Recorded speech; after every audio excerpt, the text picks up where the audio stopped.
I've been doing 3D for 15 years and I've tried plenty of tablets, but this is the best one I've tried so far.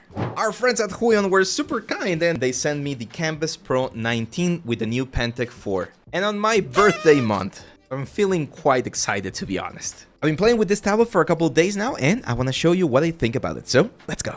So let's start talking about all of the new features that we have in this very cool tablet. First of all, when you get the tablet, you're actually going to get two pens. This is very interesting because we have the thin version of the pen. This is using Pentec 4. So as we've talked about before, the opacity or the pressure sensitivity things have been improved. The distance on the tip is also smaller. It gives a very, very nice feel whenever you're working on your assets. Inside of this little pen case, you are going to find, of course, the place to store the pens if you want to. We're going to have 10 nibs that we can use to replace. I do recommend replacing your nib every now and then, usually about 3, 4, 5, 6 months, depending on how much you use it, because otherwise you can get a little bit of a weird sort of like a bump with the tip of the pen.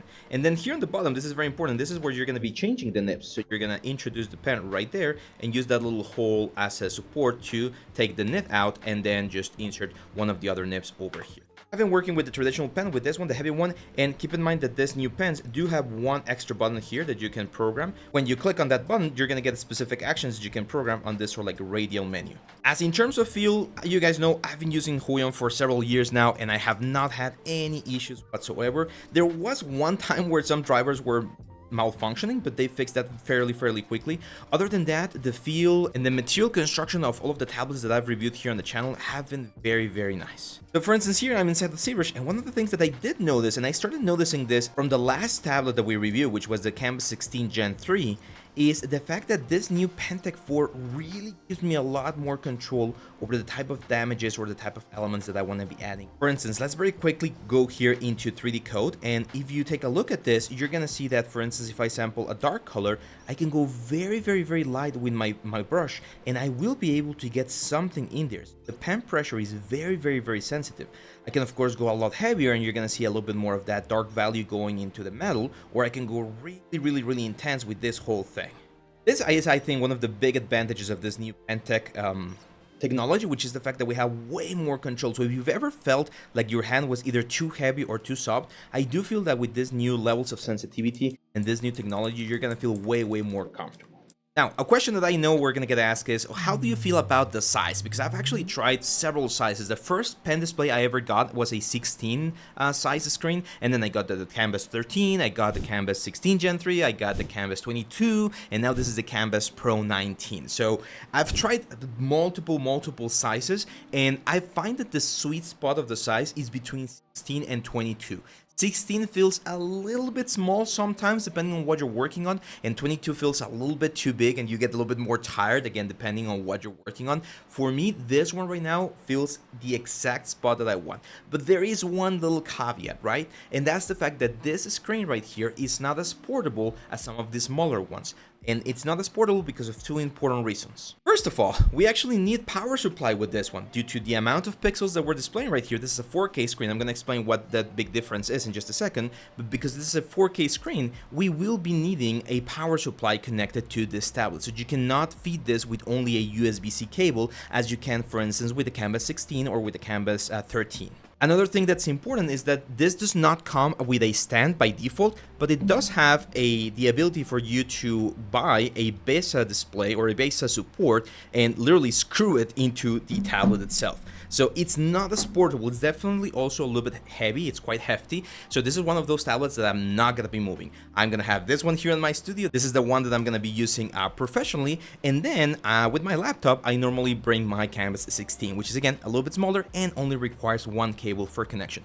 So if you're going to be dealing with some like reduced spaces or you're going to be traveling a lot, this might not be the tablet for you, but still a freaking amazing one. Now, let's talk about resolution. There's a couple of things that we need to understand about resolution. Usually you have three common resolutions, right? Full HD, 2K, 4K. When you're working with Full HD, you're usually working with around 2 million pixels in your screen. 2K, like in the Kamvas 16 Gen 3, we are working with 4 million pixels.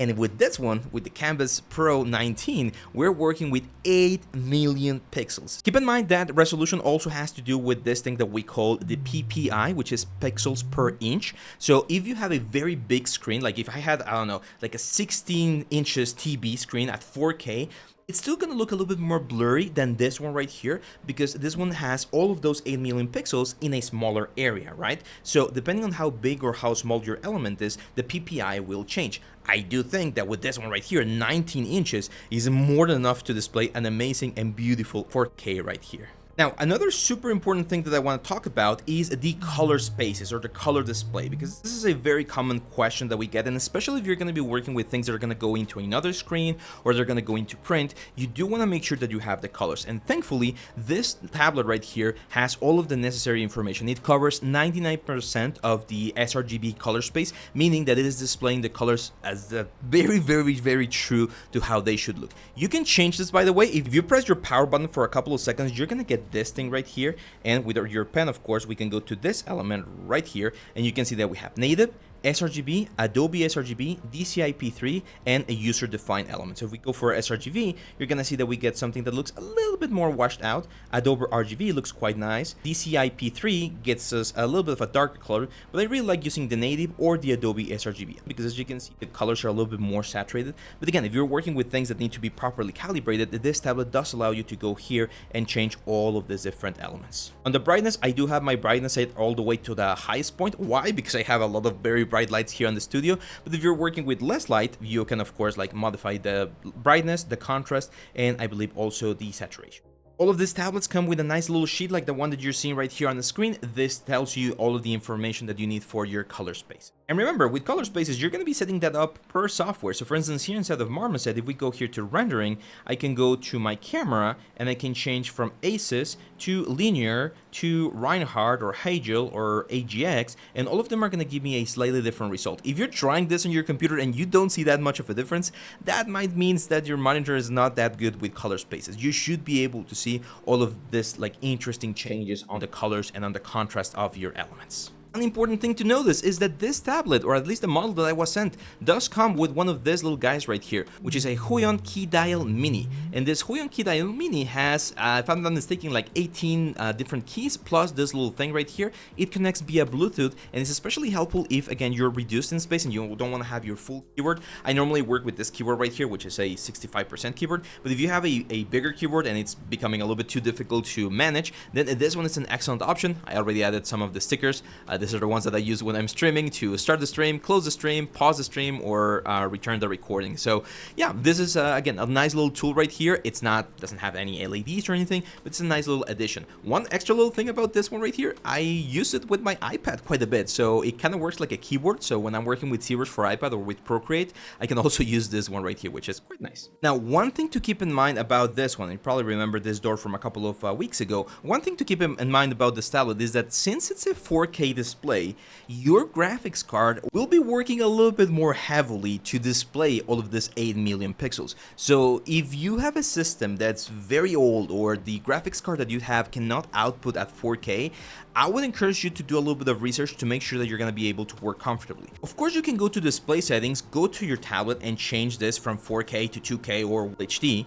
But at that point, you're really losing on a lot of like the cool features of this tablet. So I recommend that you do get a nice graphics card, or that your computer is beefy enough to be able to render at 4K, especially when working on all of this software. You know, for instance, here inside of Substance, I'm doing this door and it has 4 UDIMs for 4K UDIMs. So if I add any other like layer on top of everything, it does take a while because of Substance and because of the display to render things out. So just keep in mind that this might be something that you might encounter when working with a 4K display. Another thing that caught me by surprise, and I do want to mention this because I was not used to, again, working at 4K, is the scale of the UI. So if I go here, for instance, to the recommended scale, you're going to see that the icons and the desktop and everything is really freaking small.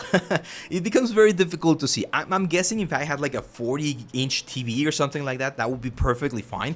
But for me, especially working at this distance, I'm not even like 30 centimeters away from the screen. It does feel way too small. It looks amazing. It looks sharp, but it looks way too small. So I personally changed mine to 200% so that I can at least see what I'm doing when I'm at this distance from the computer. Now, the final very important feature that I want to mention is the touch feature, because we actually have touch-enabled gestures and functions in this tablet. Up here, you're not going to be able to see it on the video, but up here where we have the power button, at the side of it, there's a little slider that you can turn on and off. If I turn this on, now my computer will have touch-enabled elements. So I can, for instance, use 2 fingers to rotate my image here inside of Photoshop. I can use, again, 2 fingers to pinch them and either scale up or down. And there are ways for you to customize this, not directly on the Huion app. If you open the Huion app, you're not going to have access to that kind of customization. But if the software allows you to use the Windows gesture function, and there's a way for you to change what gestures do, you should be able to adjust some of those elements. So I find this especially helpful for people who are illustrators. I remember back in the day when I was doing some like digital painting, that trying to do straight lines in different directions can be a little bit tricky. So you can just rotate this and follow a more traditional sort of like shape or line with your hand. It's a good way to just like give yourself a couple more tools. I don't use this quite often on my like sculpting and painting processes inside of other softwares, but again, if you're doing some digital stuff or you're drawing, if you're cleaning up, this could be potentially a very cool tool that you can use for your workflow. If you don't want to use it and you want to make sure that you're not accidentally touching the screen because it will count as a click, then you can just go up here and turn that little thing off.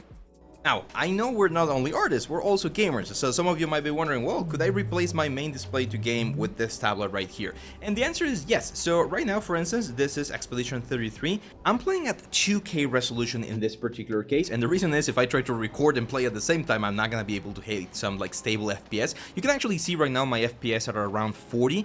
I've done some tests without recording. I can get 2K at 60 FPS for this particular game, but what I want you to see right now is that in general, like the response time is really good. I believe we're under 5 milliseconds of response time, so it should be a good response in terms of the game itself.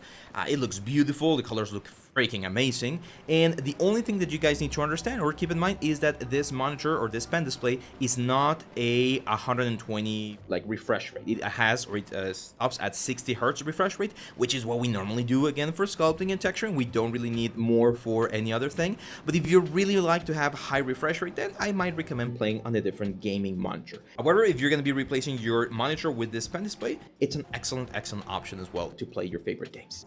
So that's it, my friends. If you want to get one of the top of the line pen displays from our friends at Huion, this Kamvas Pro 19 with Pentec 4 is one of the best options for you. It has an amazing size, great resolution, very nice features, and just pretty much everything that you need. If you want to learn more about this tablet, please make sure to leave a question. I'll be happy to answer it, or check the link right here where you can go to all of the information for this Huion Kamvas Pro 19. Thank you very much, my friends. Thank you, of course, to our good friends at Huion for this collaboration, and I'll be showcasing this on the next live stream, so make sure to tune in this next Friday at our usual time for more 3D work. Don't forget, always learning, always improving.